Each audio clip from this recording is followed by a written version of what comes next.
I'm a father of two, and it's incredibly refreshing to see so many people, organizations coming together for this mass Network, call. Maui, father of Dozens two, nationally, and it's along with incredible.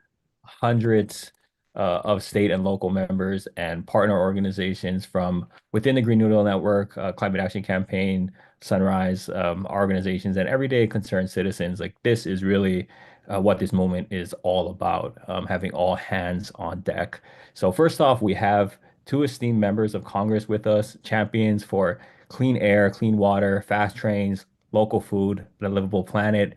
They may bounce out before long to carry out their public duties that we rely on. So I want to pass it over to Congresswoman Suzanne Bonamici and Congressman Kevin Mullen. Congressman Mullen, could you start first? Thank you so much for being here with us and executing your job in the spirit of true movement governance.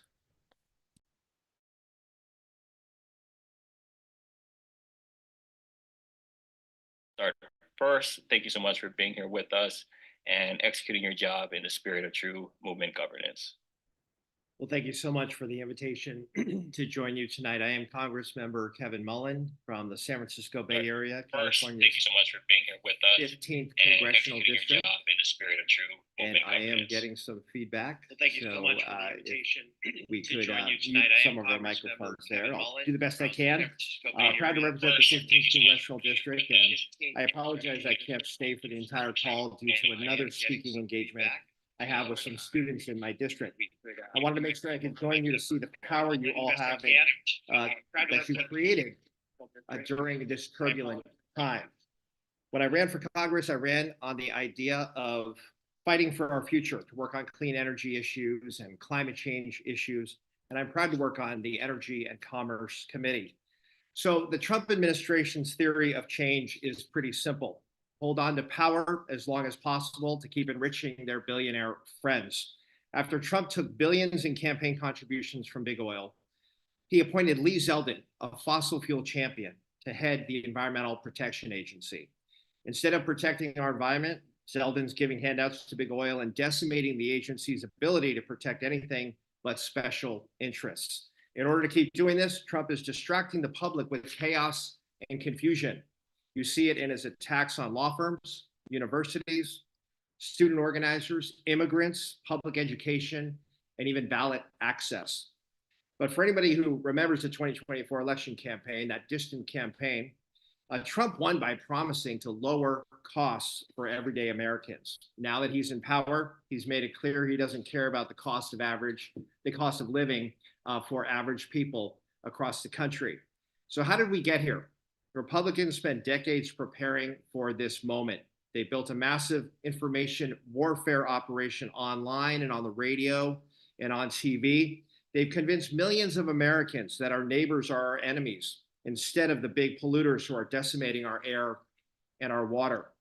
But Democrats still have power. We have the power of unity and shared values for our future. We have the power of unions, working people, and student organizers. But we have to give these communities something to fight for. Democrats must rebuild a sense of civic pride in America. And as we rebuild, our foundation must be a unifying vision that reflects our modern nation.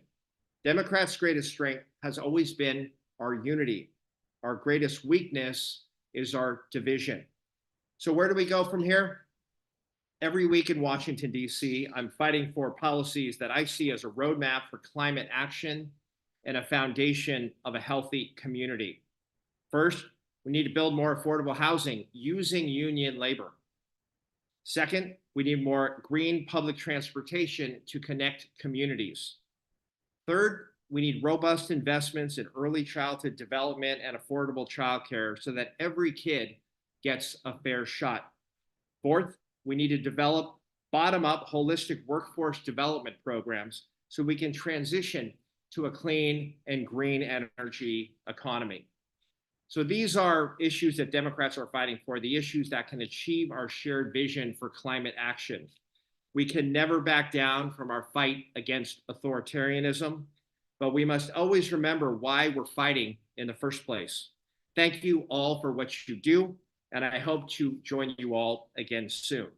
And with that, I'm hoping my wonderful colleague from Oregon is on the line. Is Suzanne Bonamici with us? I am here. Hi, Kevin.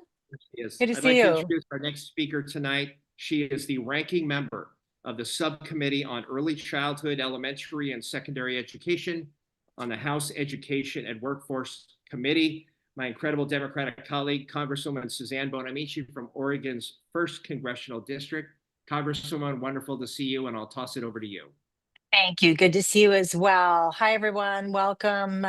Good evening to those of you on the East. Thank you so much to the Climate Action Campaign. It's hard to believe it's been about 100 days and 100 harms. I think it's the theme today. I am Suzanne Bonamici, and I represent Northwest Oregon, the 1st Congressional District. I have been fighting for climate my whole life. Growing up, that my family instilled into me the responsibility to leave the world a better place. I was raised by a mom who was always ahead of her time. She was an environmentalist at heart. She had an organic garden and a recycling club before people knew what those were. But I really look back a little bit farther to my ancestors who came from Italy. They came to the United States for the American dream, knowing that their children would be better off and the next generation would be better off. Today people aren't so sure of that. They're worried about rising inequality and the cost of living, but also they're worried about threats caused by climate change, threats to health and safety, creating a sort of incredible stress. And I think back about my grandfather because he had been a stonemason in Italy, and the job he got in the United States was as a coal miner in Pennsylvania. And he lost his leg in the coal mine and then eventually died of lung cancer. So, why in the world would we want to put people back to work in jobs that are dirty and unsafe, dirty energy? So, I need to be very clear here. Fixing the climate crisis is really our way of building a better world and a better future for children, grandchildren, and future generations, and restore some hope and optimism. So, I'm here to talk about some of the damage that's been caused. I serve in addition to on the education committee. I am a senior member on the committee on science, space, and technology. But importantly, I had the honor of serving 4 years on the select committee on the climate crisis. We wrote a comprehensive science-based climate action plan, and our work formed the framework for the Inflation Reduction Act. And more than 700 recommendations did either pass into law or regulation. But I also want to say we are not losing this fight. We're going to move forward. There is a path to do that, and we can't give up. There's way too much at stake. Now, the other side, the MAGA Republicans and the administration want us to think that we're powerless. They're trying to divide us. That's not true. You have power. You are not powerless. We're all here together.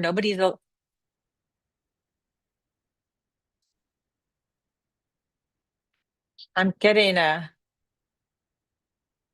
feedback here.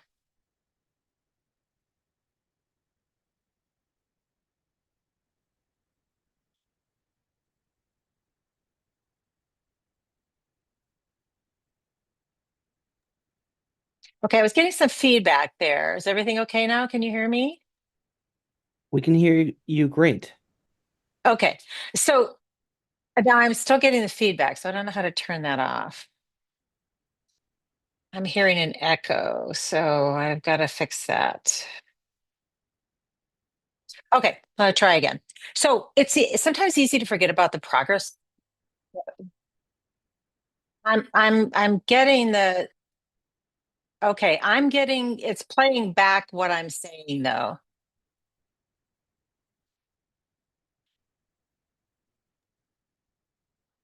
It seems that It's it seems playing that, back the recording. So is there so something it I seems can? that Zoom has um, opened the YouTube version of this in people's How can I browser. turn that off? If you have a web browser open, you might want to close it. I'm so sorry. Sorry about that. You think we all be tech? Okay, is this better? I think that's working. Thank You you. sound I great. Yeah. apologize. You think we'd all be uh, uh, Zoom masters by now. So going back, sorry about that. My apologies.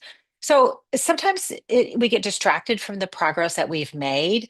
But, just 15 years ago, solar was about 3 times the price of coal. But today, renewable energy is the cheapest way to produce electricity on the planet. It took innovation, it took determination, it took a lot of hard work. So today, let's recommit because transformative climate action is going to happen because of the grassroots movement that really meets people where they are. So it's about organizing, it's about building community, and it's about talking to people everywhere in red states and blue states and red towns and blue towns. Everybody has a role and none of us can give up. So run for office, get involved locally, register and vote. We need to build pro-climate majorities in every level of government. And, it might take more than a couple years, but we're not going to stop working. So one of the things I want to talk about is that how we talk about climate solutions, it might be different. So I live in Portland. Portland, most of Portland is in the district I represent, and I have a lot of urban areas, but I also have very rural and red areas as well as the beautiful Pacific Northwest coast. I represent where the Columbia River meets the Pacific Ocean. It's amazing. So when I'm in Portland, I might be talking about climate a little bit differently than what I talk about on the Oregon coast. So focus on local concerns so that people can really connect.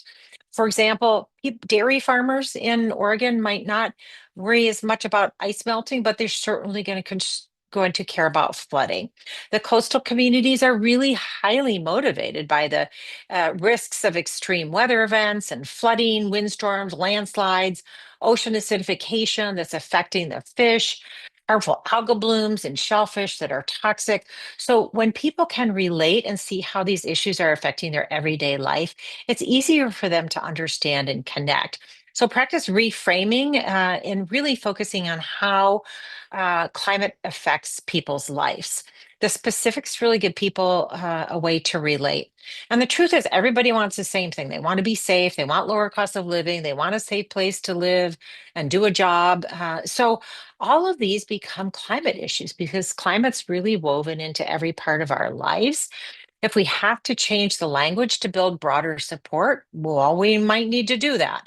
So clean air, clean water, cheap energy, a thriving economy, those are things that are that resonate with everybody. So if people feel like they're part of something bigger, they're more likely to be supportive, and we need to work together for a better future. So climate priorities are economic priorities, and it's one of the reasons why on the select committee I focused a lot on workforce, and this is really also about jobs.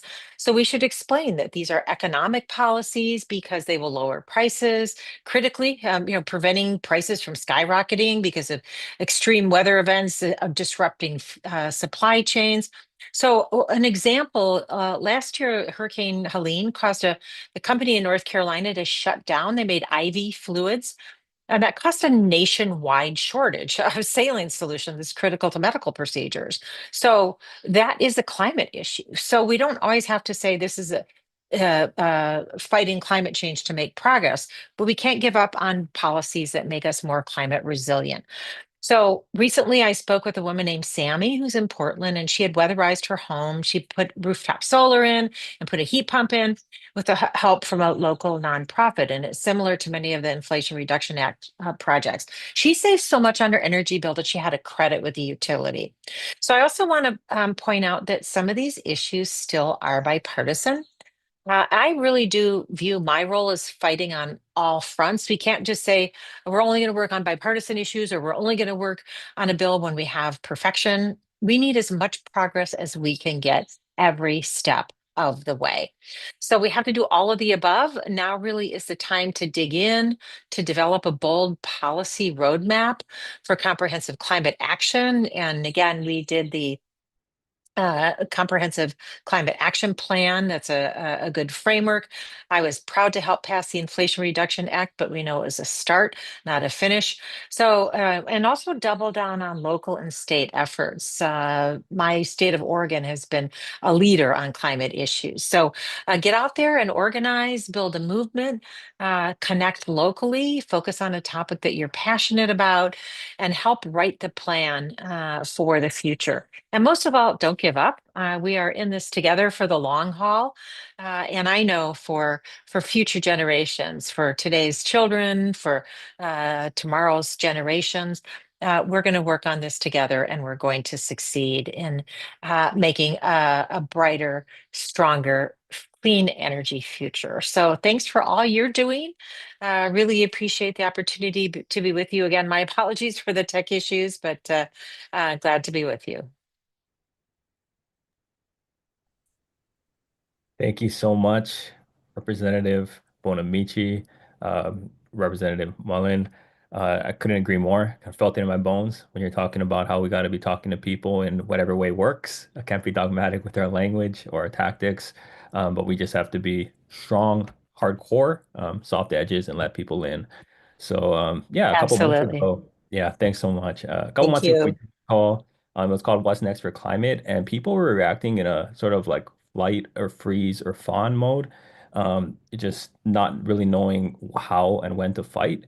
And we put out the call to fight. Thousands of people came out, hundreds of people signed up to take action in their communities, and it's happening. Millions have since taken to the street. First on April 5th from Kauai, where I live, to Providence, Maine, to Alaska, Dallas, Orlando, literally thousands of events, millions of people.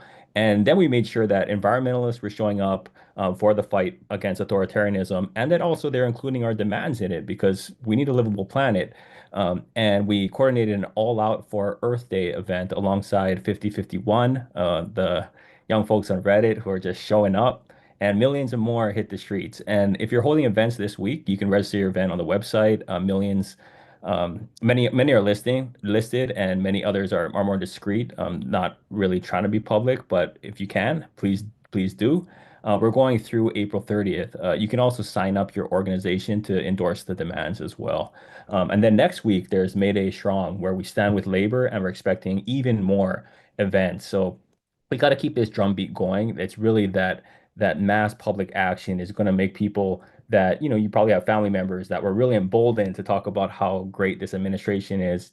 And after seeing the uprising, they might be a little bit more shy. And that's what we want. We want to slow things down because their power and capacity is ultimately limited. And the harder it is for them to take persecutory or sort of like authoritarian action, then the less likely it is for them to keep trying to do it. So, we may not have all the power to stop things, but we can definitely slow it down. But at this moment, we're seeing so many harms from Trump's second term that his approval rating is actually lower than any recent president in my lifetime at this point. And he's not only using the power of the state to persecute us, his opponents, but he's also coming after his own voters. So we need to make sure that they keep knowing about how he's harming them. He's opening the floodgates to pollution, our seafloors to mining, using the regulatory regime to undermine us, attacking anyone who stands in his way, slaughtering federal jobs. Um, and there's other speakers that will talk, kind of get into those harms. But I also want us to keep our spirits up, counter victories, and seize these opportunities and actually move with the momentum that we've creating. Keep in mind, since 2020, we've launched a 10-year campaign for a new clean economy, and that means that this is literally halftime. And I don't think we're giving ourselves enough credit for the massive plays, the massive hits, the catches, the touchdowns, the victories. There's a highlight reel that we created, and why don't we play that more as well? We've completely upended the way our nation's leaders talk about and pursue climate action. It's no longer about the things we need to sacrifice, the paper straws, but what we have to gain. It's no longer about feeding polar bears in Antarctica and warming icebergs, but about feeding hungry kids in your community and warming up apartment buildings during the winter cheaper than ever before. The union jobs, the savings, the beauty of well-designed cities, community gardens, family farms, fast state-of-the-art trains like the rest of the world, social housing, clean parks, public spaces outside of just malls, And regardless of whether you're a citizen or a senior citizen or someone with a disability, whatever, you can move about freely with friends and family and neighbors in fellowship, not stuck in traffic, vehicular isolation. So when I think of climate, it's that. It's whether or not we can drink from the tap water, whether our kids have asthma, whether our taxes go to our livelihoods or to the death and destruction of people abroad. And our humans, the sole species that has to burn everything and misuse land and mistreat our ancestors in order to survive. So that's the vision, and we're moving towards that rapidly. We've invested hundreds of billions of dollars into clean energy. Tens of thousands of new projects are springing up in just the past few years. We're working together with labor unions, community groups, ethical businesses, politicians for the good of humanity, and we're just doing our part. So the Inflation Reduction Act, clean energy, 85% of these funds are already in our communities and can't be repealed. That's a big win. And we have the opportunity to leverage those funds for additional state and local legislation, despite whatever's happening in Congress. So there's an incentive to keep hitting the streets and keep advocating as much as we can. We've passed in our network 13 transformative bills at the state and local level, and we're not stopping. So stay hopeful. They want us to be in despair. And right now, they're taking the biggest stab they can at clean energy and climate through a massive filibuster-proof bill through this process called reconciliation. Um, and that's where they're going to really be trying to roll back the $1 trillion or so that is yet to be invested over the next 10 years. That's already in law. And the more we talk about actual projects in our community, the better chance we have for Republicans that many of them, 21 of them, already signed a letter to Speaker Johnson saying that they don't want the clean energy credits being repealed. So the more community backing that they have, or even Democrats saying, hey, my neighbor across the river, we share the same river, why would they want to pollute it? Or there's this great project, the solar farm, why would they want to get rid of it? The more folks talking about actual tangible projects within zip codes and people coming out to, request meetings and call their Congress people, the better off we'll be. So that's kind of the work that ahead after Earth Day. It's not just one big mobilization. It's not a flash in the pan. It's a slow burn. We're slow cooking this stew, and it's going to feed us for generations ahead. And with that, speaking of cross-generation unity and work, I want to pass it to my sister Aru from Sunrise. Thank you so much, Kanyala. And thank you for that message. It's so true. It's going to take long haul organizing to be able to win the type of world that we deserve. I started my morning today on a bleaker note, maybe. I started by looking up the effects of 2.7 degrees of warming on our world. I've been organizing on climate since I was 17 years old. And every time I look at those stats, something in my heart breaks all over again. I think about living through a heat wave where you're sweating and there's no way to just get cooler and you don't have anywhere to go, as millions and millions of people will face in cities all across the world. I think about the pang of hunger that so many will face when our oceans heat and fish die and people can't reach their main source of protein. I think about the fear of not being able to know whether your home will be safe and how almost 1 billion people will be displaced from the effects of climate change. And when I think about those things, I feel so angry because this isn't the fault of everyday people. It's the fault of a very small handful of people who decided 50 years ago that them making a profit was more important than the entirety of humanity having a livable future. That 50 years ago, companies like Exxon and Shell knew about the effects of the climate crisis, and they decided to lie about it. And then they decided to misguide the public about it. And then they decided to buy out politicians. And in Donald Trump, they have found their absolute dream. A politician who will do whatever they want him to do. This is documented. Donald Trump and fossil fuel billionaires sat down on the campaign trail last year, and Donald Trump said that in exchange for $1 billion of campaign funding, he would implement whatever policies fossil fuel executives wanted him to. And they delivered on that funding. 3 of Donald Trump's top 7 donors are fossil fuel executives or fossil fuel billionaires. They got their money from fossil fuels. And now we are seeing the effects of that corruption, the effects of that oligarchy on our planet. Donald Trump is trying to drag us backwards. He's trying to bring us to a coal economy. He's trying to push forward false science that's going to damage so much of my generation's future. And I am so, so mad about it. But the truth is, the climate movement has a real responsibility here because Donald Trump's climate policies are not popular. If you look on every single issue, environment is the issue where people trust Trump the least. Something like 70% of people want climate action. That's way higher than the 43% of people who want Donald Trump. But it also means that there is a significant portion of people, around 60 million plus people who support Trump, but also want climate action. That is a movable chunk of people who can actually be swayed, gotten to vote on the issue of climate, be able to oppose him, and be able to see the ways in which Trump's policies are hurting their lives, hurting their children's lives, hurting future generations, hurting this country. So we have that responsibility to use that fact and turn it against him, to show that the green energy revolution is unstoppable, that it's here to stay, and that we are going to be dragging this country into the future, whether he likes it or not. And I'm going to be real, this is not going to be an easy task. Donald Trump has shown that he doesn't care a lot about laws and rules. He's already broken court orders.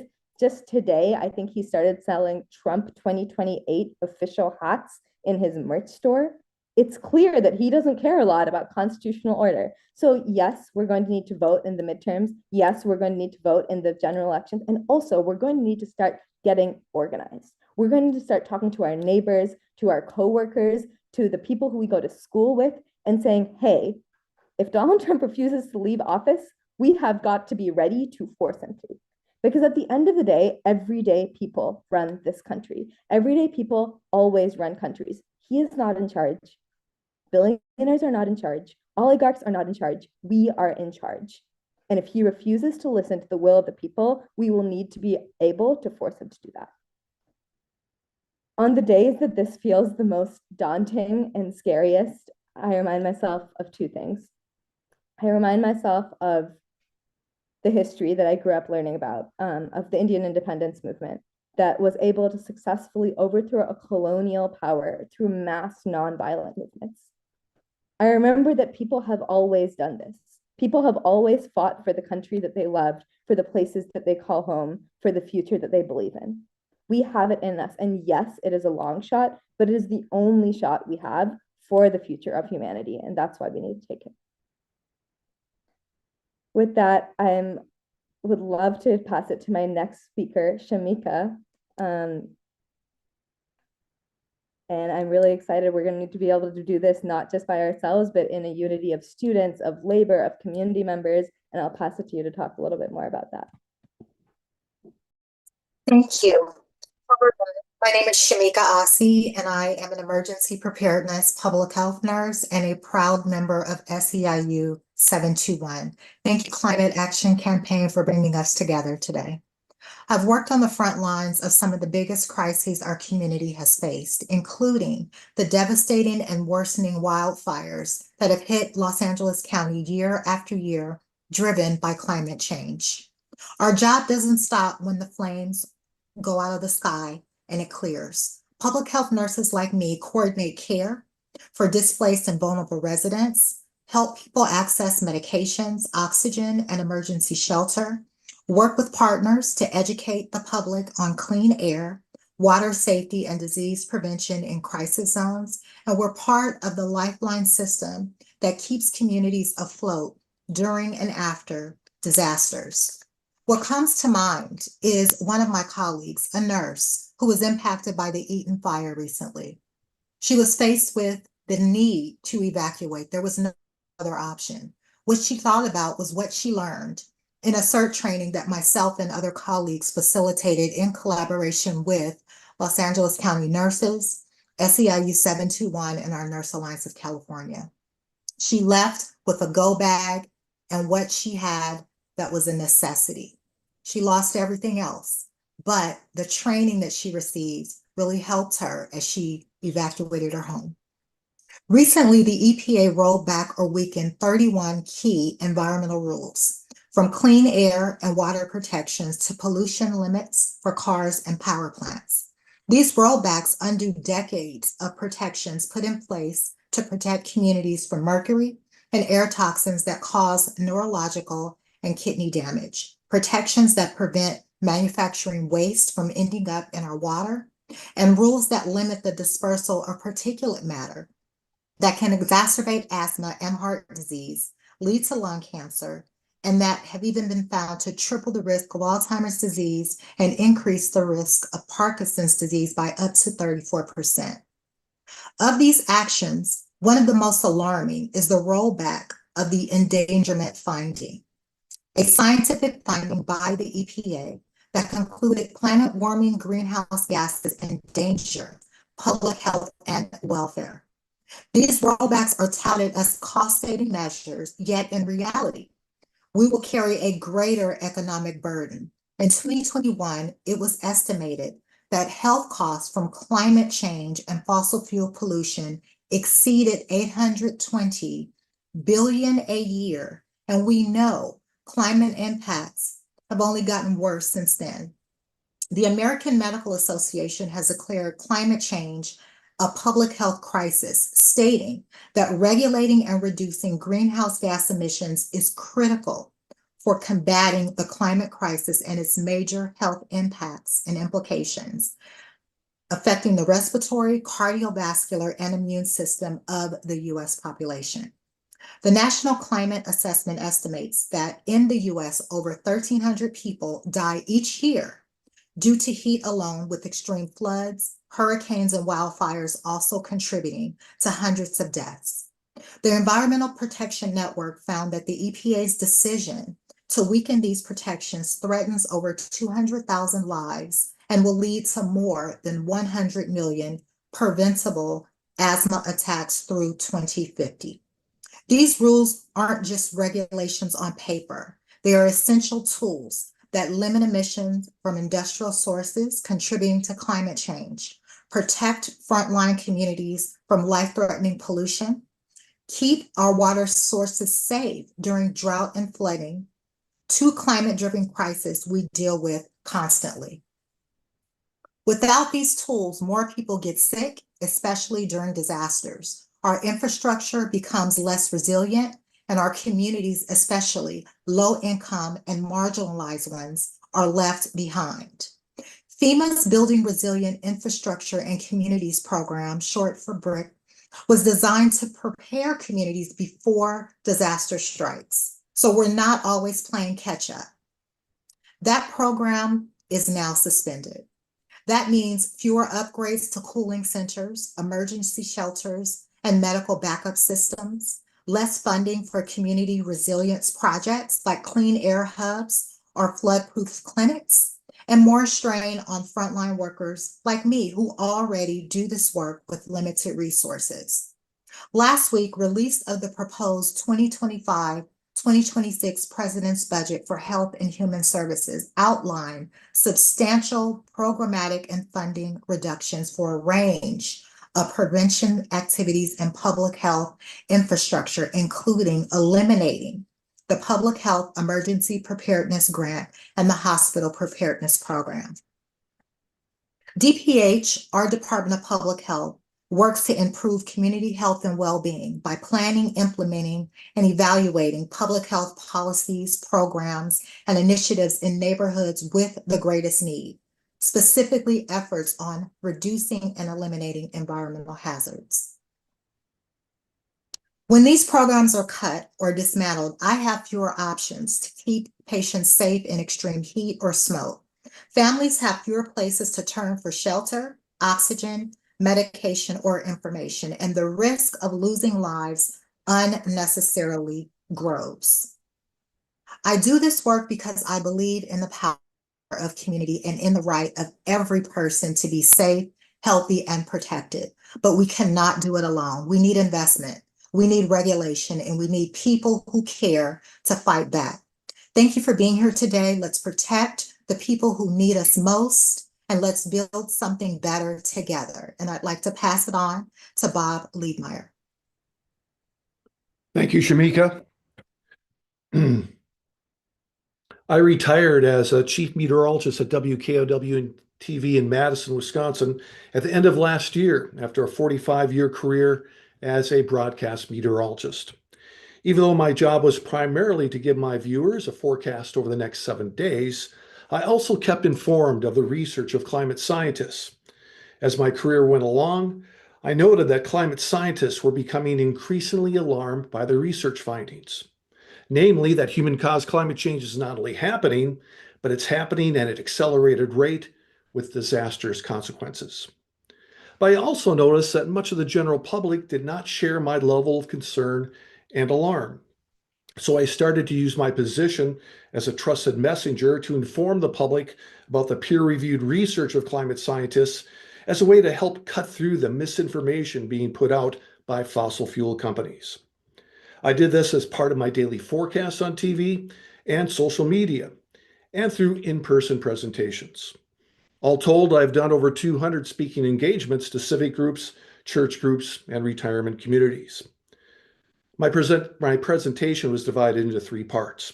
I discussed the science of climate change with an emphasis on how simple it is, the serious consequences of climate change, especially here in Wisconsin, and most importantly, about climate change solutions. The solutions are there. The question is, do we have the political will to enact those solutions?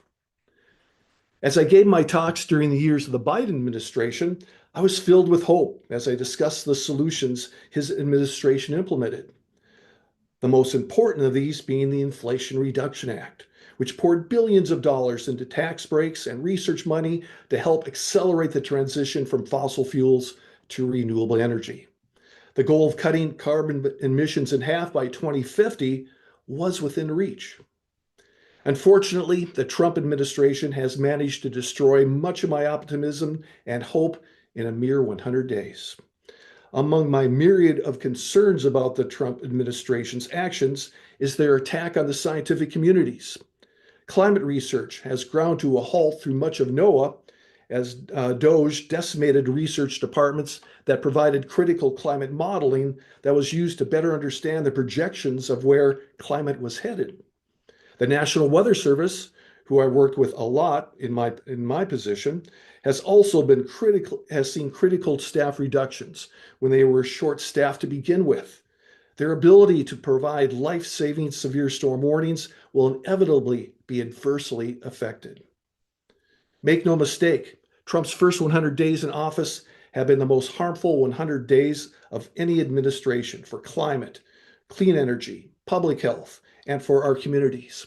It's a polluter's first agenda where fossil fuel companies win and we all lose. His actions have accelerated the climate crisis and endangered communities' health by kneecapping pollution protections and crippling extreme weather preparedness. It's also critical that we inform the public of this harm so that they have the same level of concern and alarm as we do. Thank you for letting me present. Now I'm going to turn it over to Saad Amir, climate activist, founder of the Justice Environment.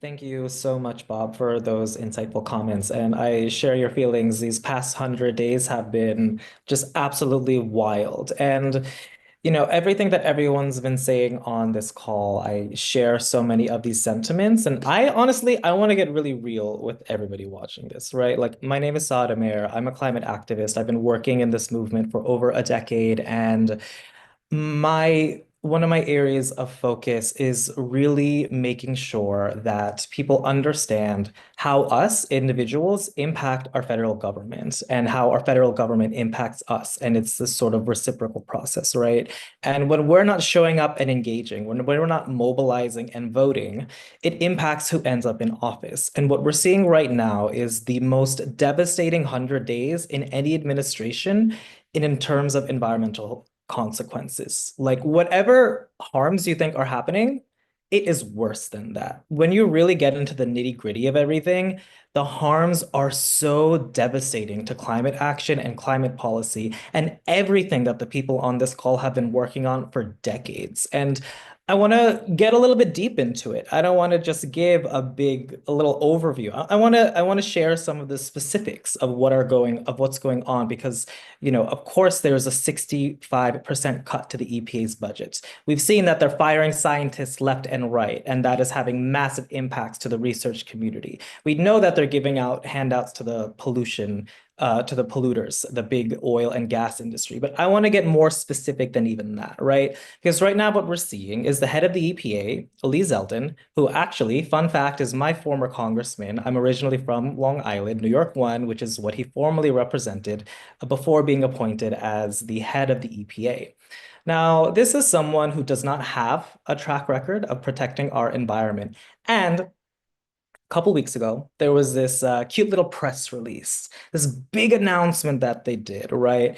And this press release that comes out from the official EPA.gov website reads, EPA launches biggest deregulatory action in US history, right? Like, they're not ashamed of this is something I want to point out to you. Like, this is something that they are proudly, vocally declaring, like top line, biggest deregulatory day in history. They are proud that they are coming here and dismantling our institutions. They are happy to be coming in here and making sure that our communities, particularly young communities, queer communities, people of color, that all those communities that bear the environmental injustices from climate change, the ones that are going to face the harshest consequences, they're proud to be implementing these actions impacting us, right? The next line of this reads, 31 historic actions to power the great American comeback. Like, these are rollbacks. This is not a comeback. This is so ridiculous that they're flaunting and proud of everything that they're doing. And as you read through these 31 devastating consequences and rollbacks to the EPA, the Environmental Protection Agency, mind you, is what the EPA is, right? It's supposed to protect the environment, but one of the first things that they want to do is reconsider mandatory greenhouse gas reporting programs. How can we deal with the impacts of climate change when we don't even require these companies to tell us what it is that they're emitting? They want to get rid of the data. They want to get rid of the knowledge so that we don't even know how devastating these industries are to our environment. They want to keep us in the dark, so they have free license to pollute. They want to reconsider all regulations on power plants and make sure that they have license to continue polluting. They want to reconsider mercury and air toxic standards. And they consider these mercury air standards to be improperly targeted against coal-fired power plants. But are you serious? You want to allow them to emit mercury and dangerous gases into the atmosphere? There is such a blatant disregard for public health. We have to deal with the consequences of this air, of this dirty air, of the climate change that's happening as a result of this air. We know how connected all of these things are, and we know what massive fights it took from us to install these programs and these regulations in the first place. And that's why one of their first goals in these first 100 days is to roll back, repeal, one after another. So we're all divided and losing focus. But we can't lose focus because when you keep reading and you keep looking at everything that is part of these 31 rollbacks from the EPA, mind you, proudly posted on their website. They want to lower the cost of living for Americans, they say. That's how they frame it, right? They always frame it as if they're going to help us everyday Americans by lowering our energy costs. But then you read it, what it is that they're actually doing, and they want to reconsider particulate air matter, air quality regulations. Are you joking? They want to be able to have free license to pollute our airways. Again, we know what America looked like. We know what industrialization did to cities. I'm from New York City. This was one of the most polluting, disgusting places. You couldn't even walk in the streets without getting asthma and damaging your lungs from just walking around. And they want to roll back those programs to allow these coal fire plants, to allow the oil industry to freely pollute our air. And when you see what they're doing, one of the things that I found most devastating is they want to roll back under President Biden. He installed a historic thing, the White House's Office on Environmental Justice. I was actually at the White House the day that they announced this. I met with President Biden. It was such a historic moment when they finally realized and acknowledged formally how environmental justice is such a core issue that touches our economy, it touches our jobs, it touches our air, it touches climate, it touches all of these different sectors. And the goal was to get government agencies to work together to reduce environmental harms to communities of color. And they want to roll back that entire thing. They want to attack diversity and equity and inclusion. And last I thought, I believe diversity is our power. And I think we should be including everyone in these conversations. But that's the fact of the matter, is they don't want to include us in these conversations. They don't want to confront the reality of climate change. They want to skirt around all these regulations. They want to ignore the science, and they want to ignore the people like us who are being faced by the devastating consequences of every single one of these policies, and just pollute and pollute and pollute. And frankly, I won't stand for that. And I'm so happy to be here in community with so many incredible people that recognize how important it is that we come together in this moment. I know how depressing and difficult it can be to just look through the news these days, but we have to continue to organize. We have to consistently find moments of community and find each other and come together. And I believe we have to make sure we're building momentum right up to those midterms, because it might seem like they can get away with whatever they want, but the fact of the matter is they cannot. The government is for the people and by the people. And we, the people, I promise you, are going to continue to organize and mobilize and unite in these devastating moments, because I'm not going to live in a world where I can't breathe the air, where I can't drink the water, where we're facing these devastating impacts to climate change again and again and again. I've seen it so many times in my community. I've seen it all across the world, and we will not stand for these damages. We're going to come together. I'm going to share my social media in the chat if you want to follow along and help me mobilize other voters and build momentum as we're going to the midterms. And I'm so happy to be here with you all. I'm going to pass it off to Yuri Sanchez, the Executive Director of Poder Latinx. Thank you for having me.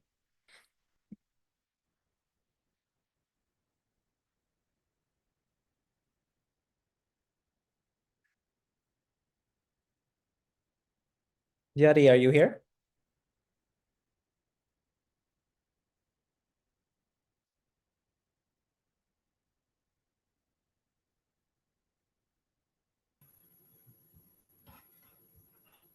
Yes. Hi, everyone. Can you hear me? Yeah, please. Thank you so much. Good evening, everyone. Thank you so much for having me today. I want to thank the Climate Action Campaign and all the incredible partners here tonight who have brought us together for this important town hall, 100 Days, 100 Harms. Tonight, we named what many of our communities have long felt. Trump's first 100 days were not just chaotic, they were catastrophic. From gutting pollution protections to unraveling climate resilience programs and freezing clean energy investments, the harm has been real, especially for communities that have always been hit first and worst. At Poder Latinx, we know exactly who those communities are. They're Latino, they're people of color, immigrant, working class families who are breathing the dirtiest air and drinking toxic water and being asked to rebuild after floods, fires, and hurricanes without the resources of rights and the rights they deserve. So as we look at these first 100 harms, we must also look how we fight back. And this May 1st, International Workers' Day, or May Day as many of us know it, we're doing just that. A little history, just for folks that don't know about May Day. It didn't start as a Hallmark holiday. It started as a movement born from the labor struggles of the late 1800s. For many, May Day has always been a global day of resistance and solidarity. a day where working people, especially immigrants, rise up to demand justice at work, in the streets, and at the ballot box. So this year, Poder Latinx is proud to mobilize across 7 states: Arizona, California, Florida, Georgia, North Carolina, Texas, and Washington. We are joining forces with labor allies, immigrant rights organizations, and other partners on the ground, and demanding what we deserve. Fair wages, safe working conditions, a pathway to citizenship, paid family and medical leave, of course, protection for climate, for Mother Earth, and protections to the right to vote. So from rallies to community forums to lobby days at the state legislatures, our communities will be showing up in force, not just to declare that workers are essential, but to demand that they be treated with dignity and respect that we deserve. In Phoenix, Arizona, we'll be spotlighting the intersection of workers' rights, immigration, and environmental justice while mobilizing against Proposition 314, which is a very anti-immigrant law, and also advocating for protections from extreme heat. In Fresno, California, our festival, Primero de Mayo, will transform fear into action through music, culture, and education around climate and civic rights. In Orlando, Florida, we'll be rallying against 287G agreements, allowing ICE and the police to coordinate, and also uplifting the contributions of immigrant workers. In Atlanta, Georgia, we'll be honoring essential workers and DACA recipients while mobilizing voters for permanent protections. And in Charlotte, North Carolina, we'll host a dynamic community forum on labor justice and economic equity. Last, in Edinburgh, Texas, we'll unite against anti-worker legislation and demand environmental justice and healthcare access. And of course, sorry, I almost forgot, Yakima, Washington will march for justice, clean energy, and resilience in the face of a worsening drought that they're experiencing there. These coordinated actions across 7 states are more than just events. They are a declaration that Latino, immigrant, all workers deserve rights, recognition, and a real seat at the table. We know that climate justice is economic justice, and economic justice is racial justice. These fights are one and the same. That's why our May Day events are lifting up the stories of working families and youth leaders, many of whom work in climate vulnerable industries and are fighting for their future. And honestly, they're keeping us alive. They're putting food on our tables. And let's be clear, when Trump continues to kneecap environmental protections, slashing clean energy programs, and picking trade wars, it doesn't just hurt the planet. It hurts people. It hurts us. It has a direct attack to our public health, our jobs, and our ability to live with dignity. So on May Day, we're not just resisting, we are fighting back and building power in our communities. And we're reimagining a future where our communities have clean air and clean energy, where our labor is valued, our votes are counted, and our children can dream without fear. Because all workers deserve more than recognition on this day, especially undocumented workers. They deserve rights, protections, and a real seat at the table. And this May Day, we're pulling up the chairs, and we invite you to join us.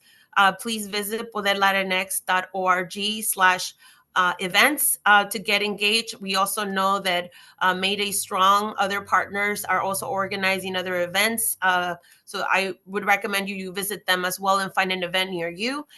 Thank you for being part of this fight, for standing with us, and for refusing to let these 100 harms define our future. Let's rise together on this May Day and every day after, until dignity, justice, and climate equity are a reality for all. And with that, I'll turn it over to Courtney so she can close us up. Thanks so much, Yadi. Appreciate it, and really appreciate all our speakers tonight. It's been so inspiring hearing from leaders across the community about how we're going to push back on 100 days, 100 harms, and about how we can get involved for May Day. So if you can say one thing, Trump's first 100 days in office have been the most harmful 100 days of any administration for climate, clean energy, public health, and for our communities. It's a polluter's first agenda where fossil fuel companies win and we all lose. So we're asking folks as the call to action to post with us on April 30th, hashtag 100 days, 100 harms. Feel free to check out the social media toolkit. We have it in both English and Spanish, and really want to make sure that we're posting on Trump's first 100 days and pushing back on all the harms that he's caused to all of us.